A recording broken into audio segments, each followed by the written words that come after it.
guys, welcome back to my channel, and today we are going to understand the Google Analytics structure.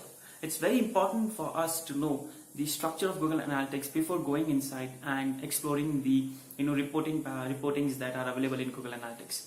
So Google Analytics has a very simple structure, and I found that this structure is sometimes being ignored by a lot of people.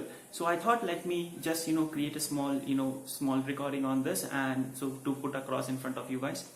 Google Analytics can be logged in with your Gmail account. So if you have a Gmail account with which you log in with your Google AdWords, you can log in with your Gmail account. So once you have logged in with your Gmail account, then you need to create your account. Now accounts are basically are restricted till you can get at the maximum of 100 accounts in Google Analytics. Now let me explain you what is account. Account is, let's say I have my personal website and I have some clients, correct? So my personal websites like my YouTube channel, my blogs, my websites, my e-commerce websites, all will come under my personal account. My client website I will create another account for my client website.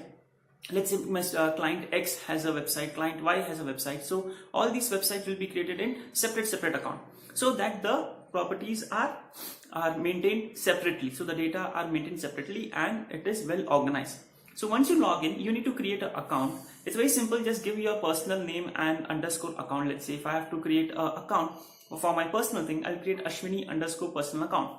If I have to create my client's account, I'll create client X underscore the business and then give the account name. That's how I'll create it. So once you log in with your Gmail, you need to create account, and accounts are restricted till 100. So you can create up to 100 accounts.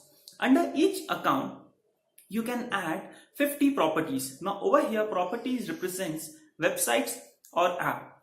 So under each account, you can create 50 properties, which means you can add up to 50 websites or 50 apps or a mixture of both, so that you can track it. So for example, if I have 5 websites under my, let's say my personal website, my blog, my YouTube channel, and so on and so forth, so I can add all those things under my personal account.